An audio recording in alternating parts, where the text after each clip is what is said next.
Hello, friends. This is Dave Hurwitz, Executive Editor at ClassicsToday.com, here with a little chat about life after the planets. In other words, Gustav, because he was British, his name was not Gustav, it was Gustav. Gustav Holst wrote The Planets, that piece of music everybody knows and everybody loves, and every Hollywood composer from John Williams on down stole it for their space music. I mean, it was the ultimate piece of spacey space music, but it was written only around 1914, around World War I, 1915, in that area. But the truth of the matter is Holst wrote tons of other music. Quite a bit, and it's very, very little known. Other than his band suites, the two suites for military band, which we've talked about, which are absolutely marvelous, there is so much Holst that nobody plays.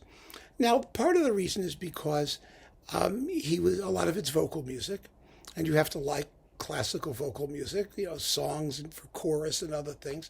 So that's a bit of a niche. But the real reason I think that Holst doesn't get listened to is that nothing he wrote fits into any normal categories. He didn't write standard things like string quartets or piano sonatas for solo instruments. He did not write symphonies. He wrote some suites for orchestra, collections of smaller pieces, as in the military band suites. But basically, almost every piece that he wrote was a special, unique object. And his interests were very interesting and very wide-ranging. The Planets is evidence of that. He was interested in astrology. He was interested in outer space. He was interested in Indian myths, in Sanskrit literature. He was interested in the Far East. He was interested in English folk song. All of this comes together in his music. And also, the other oddity is that as an instrumentalist, he played the trombone. There are not that many great composers who were trombonists originally. Usually they played the piano or the violin. So Holst wrote very little for those normal instruments, those regular instruments. He didn't write piano concertos. He didn't write violin concertos. I mean, he did everything that he possibly could to be as unpopular as possible. And guess what? He succeeded. He was very, very good at being unpopular. He didn't even like being popular because of the Planets. On the one hand, he wanted nobody to care about him, and on the other hand, he always fetched that no one cared about him. No one wanted to play his music, and you can't have it both ways.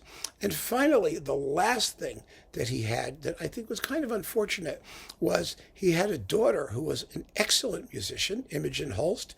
She became very friendly with Benjamin Britten. She was one of the first and earliest female conductors. I mean, she was a wonderful scholar and musician, no question about it. But she was her father's worst enemy. And not because she didn't like him. It was because she was just like him. I mean, look at the pictures. They look the same. She looks like Holst in a dress. I mean, it's really kind of amazing when you see pictures of Imogen and Gustav together. It's like scary. But beyond that, she was trying, out of respect for his memory and for what he wanted, to be as every bit as critical and picky and persnickety as he was. If you read her book about him, all she talks about is how lousy all of his music is. His early stuff he hated. He disowned a lot of it because it was too Wagnerian, so she hates it.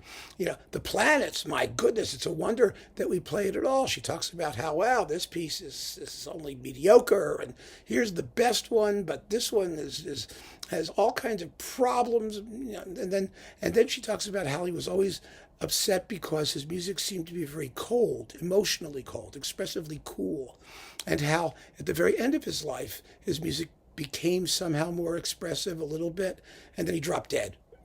Well, nice try, almost made it, didn't quite. It's very, very difficult when you have somebody who is that zealous of your non-reputation that they are determined to preserve your non-reputation, to build get a foothold, get some sort of support, some I don't know, a team, someone to root for you. I'm sure in England there's a Gustav Holst Society. Boy, I'll bet they're fun at a party. But Holst's music was wonderful. It really was. And I think that we should give it a listen. And the fact that it's kind of cool and a little bit spacey, great. We love space music. We're doing a whole series now about film music. So if you look at Holst that way, of course, Holst would disdain that. He's, oh my God, Hollywood commercialism, blah, blah, blah, blah, blah, blah, blah. Who cares? What matters is whether it's enjoyable to listen to. Nothing else matters. Nothing. So I have here two absolutely first-rate Naxos CDs that I can play bits of. And I will be doing more Holst, so do not worry, do not fear. I've got it all here. And fortunately, I have permission to play most of it. So we'll be able to listen to a lot of it, and it'll be a lot of fun. The first piece I wanted to talk about is this marvelous disc with the Ulster Orchestra under Joanne Falletta. It has some very early pieces and some later pieces, but this is mostly early stuff. Very, very interesting stuff. First, you get his overture, the Walt Whitman Overture, which is a lot of fun. Walt Whitman was a big deal among composers in English at the turn of the 20th century, principally because Whitman's poetry was non-metrical. And so you could do just about anything you wanted with it. And in fact, both Holst and Vaughan Williams set the same poem, the Dirge for Two Veterans. And Holst typically decided that Vaughan Williams' version was better than his. Actually, it was, but we're not going to go there. And so Holst, needless to say, discarded it. It's been recorded, by the way. He threw away so much music. But the Walt Whitman Overture is good, clean fun. Then you get his symphony. He wrote a symphony called the Cotswolds. Now, Cotswold is a thing in England. It doesn't matter what thing in England it is. And knowing, and I know, believe me, folks, I know what a Cotswold is. Doesn't help in listening to the music.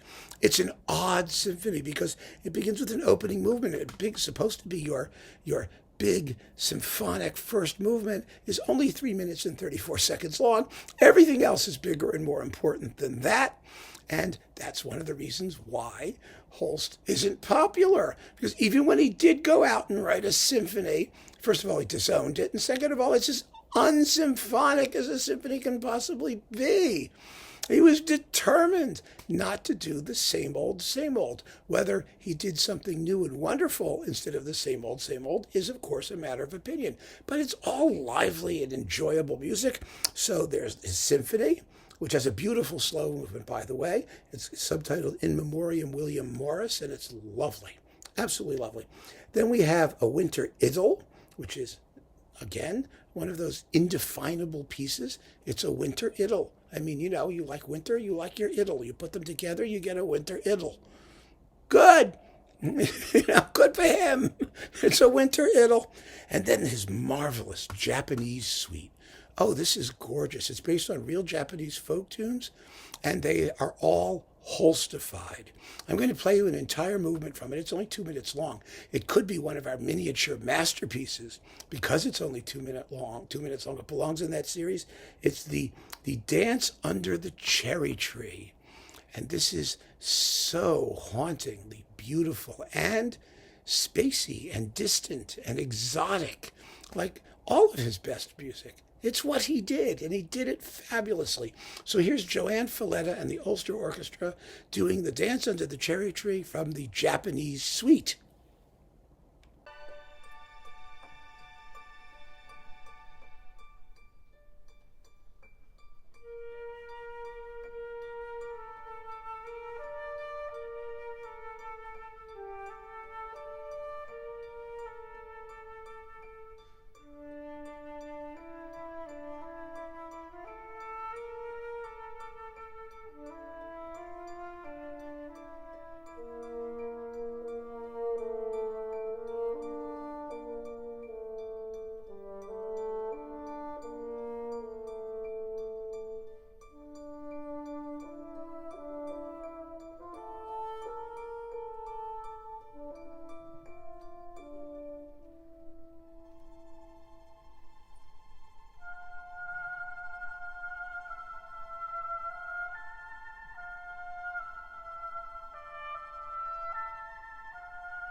Isn't that beautiful? It's similar to the central dance also in the ballet music from The Perfect Fool, which is something else we might be listening to sometime soon. And then, of course, the last work here is a symphonic poem, a big, nasty, juicy Wagnerian symphonic poem called Indra. Indra. It's based on an Indian myth or legend or something. I mean, who cares what it's about? It's lots of fun. It's just lots of fun to listen to. Okay, yeah, it was a style that he later disowned. Good for him. He should have been nicer to himself. And his daughter should have been nicer to him later. I mean, people were just so happy to agree with him that everything he wrote was trash, except for the 5 pieces he really respected. It's sad when that happens. It really is. It's just unfortunate. He was a remarkable, remarkable man and a remarkable composer. So there's this one with the Ulster Orchestra and Joanne Falletta. Next, we're going to do actually an entire work. A short one, but an entire work. Let me suck it out here from its little plastic googey thing. This one, okay, this is the Royal Scottish National Orchestra under David Lloyd Jones.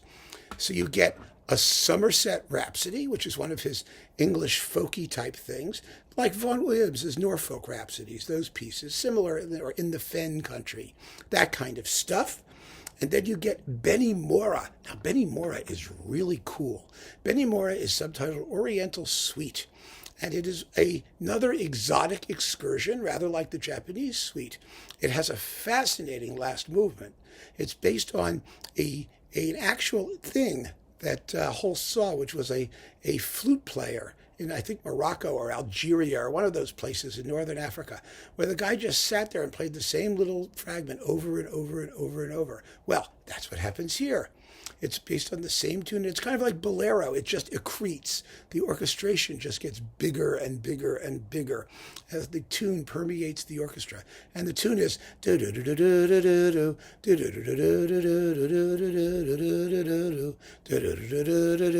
like that. It's incredibly hypnotic and marvelous. It's a fascinating orchestral study. And no one had done anything like it at the time that Holst wrote this thing.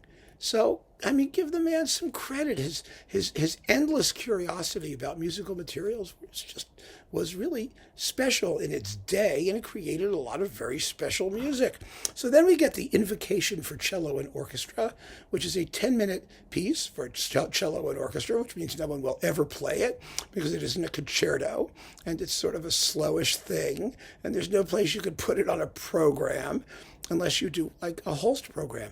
It really would be great to see some intelligent person put together a Holst program of 3 or 4 short works that you could assemble into like a suite or symphony-like thing, including some of these pieces with solo instrument.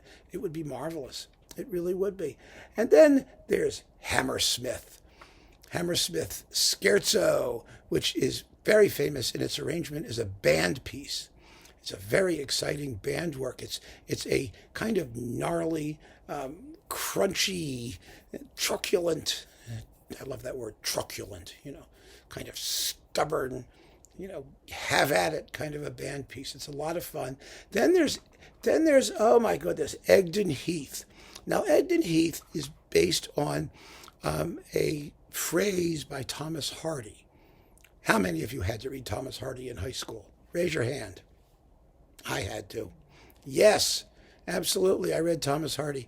It's about bleakness, because everything Thomas Hardy wrote is about bleakness, and it's the bleakest 12 minutes of music you've ever heard in your life. It is absolutely. It's the English version of Sibelius's Tapiola. Is really what it is. It's a sparse, unpeopled, desolate landscape, without even a storm in the middle of it, like Tapiola has to sort of wake it up and get it moving. It's a very, very spacey piece. Holst, of course, loved it because it was one of the most weird and unusual and challenging pieces that he ever wrote. So he thought it was wonderful. And his daughter thought it was fabulous. And it is fabulous. But there was other fabulous stuff too, including this little gem that I'm going to play you from this, the Fugal Overture. This is one of a pair of pieces. There was a Fugal Overture and a Fugal Concerto. And both of them are, of course, essays in counterpoint. But the overture is only 5 minutes long, and it is such a charmer. I mean, it should be played as a concert opener as frequently as Mozart's Marriage of Figaro Overture. It's that delightful and completely unique to Holst. I mean, the opening is in 5/4. It's in some strange meter, that sort of thing. It's totally Holstian in its rhythmic impetus, in its interesting scoring with the little sleigh bells jingling at the beginning and the glockenspiel part later, and the use of woodwinds, the contrabassoon and the trombones, because he was a trombonist. It's wonderful. So here is David Lloyd Jones with the Royal Scottish National Orchestra and Naxos doing the complete Fugal Overture by Holst.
fun. Of course, it doesn't sound like the Planets, which is why nobody pays any attention to it.